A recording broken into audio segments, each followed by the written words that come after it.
But going on with that, I want to discuss. I read this a few days ago, might have been yesterday, where they're saying Trump is planning to put 25% tariffs on, I think it's semiconductors, automobiles, and then prescription drugs or something like that.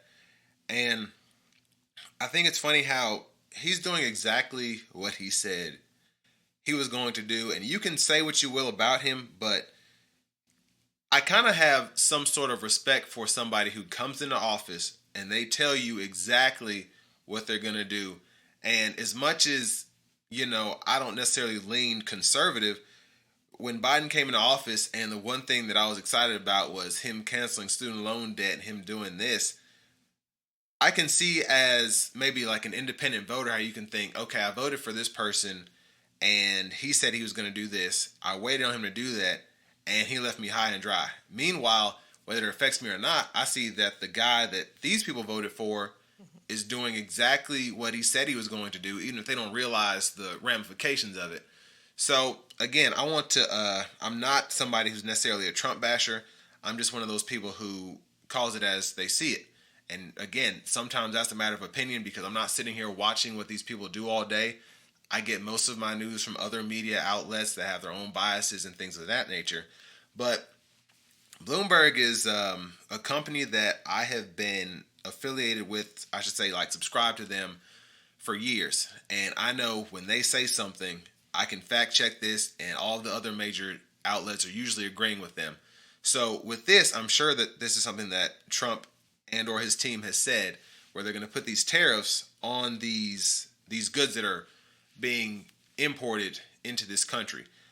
And I kind of want your opinion on what do you think, I guess, long term, how that will affect us, because a lot of people don't realize how much of their stuff comes from other countries, and it's insane.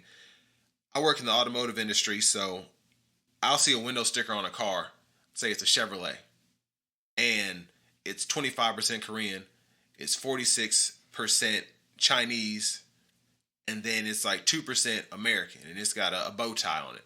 And then I'll go look at a Honda Accord, or I don't know which one it is. I think it's a Honda Accord or Honda Civic, something like that. And it's more American than the American manufacturers.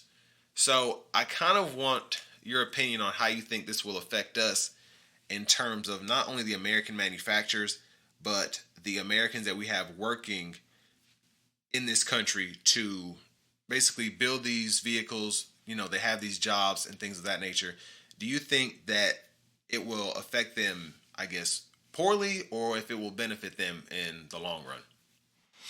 Okay, well, I want to start off by saying that I am definitely not a subject matter expert on tariffs.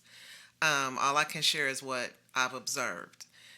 I do want to go back and correct one point, though, that President Biden actually did forgive a lot of student loans. He just didn't get around to forgiving all of them. And I think that can be a whole nother show why people even think that that should have been a thing, that someone's student loan would be forgiven. So anyway, but I do want to go on record by saying that he did what he said he was going to do. He had an awful lot of resistance. Oh yeah. From Congress, Supreme Court, but he still did what he said he was going to do. Now, did he come in like a bull in a china shop, and just doing all these what I consider to be, again, opinion, not fact, just arbitrary things so that they can say they did? Yeah. Some things that were already at play, but I'm going to say I did it just so I can say I did. Like, I don't know.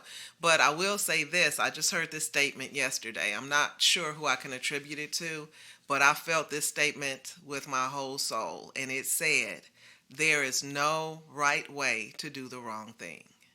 Correct.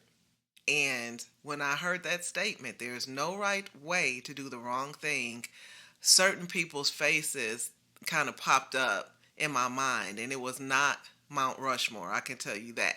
I think that anytime you have a group of individuals coming into a space with their own ideas, they have not fact checked, they have not studied, and if they have, they're still skewed towards what's going to benefit them the most. then it may take a while to see how some of this policy plays out. But let's face it, look at all the people. I actually know people personally who have already lost their jobs um, in places like consumer protection. And it's just, to me, it's kind of mind boggling because it seems like brick after brick after brick, our democracy as we know it is being dismantled. And so, in terms of tariffs, I feel like that's a way to kind of flex, and say, hey, this is what we're going to do. As a non math person, a non econ person, I really can't sit here and intelligently say um, how that's going to impact us. All I can say is historically, it has not impacted us well. And that is why we either reduced or eliminated tariffs in certain situations because it's never really seemed to help us as a populace. Now, will it help 3, 4, 5 people? I don't know. But that's not really what we should be concerned with anyway. So when we're losing jobs, even in the state where I live, we're already losing jobs in the auto manufacturing sector, and now we're losing jobs in government in places like I don't know, kind of really important places like the Federal Aviation Administration, for example. Now these statements are all fact checkable. Um, I just really think that it's going to be difficult to see how everything plays out because there's so much at play. I think the tariff conversation may be one of those conversations that we're having, that we're pushing out, so people are all looking around scratching their heads like, what in the world, as somebody siphoning off your Medicare and your Medicaid and your Social Security. Yeah. No, that's a good point, and I think that is something that a lot of people, again, it's like following the bouncing ball.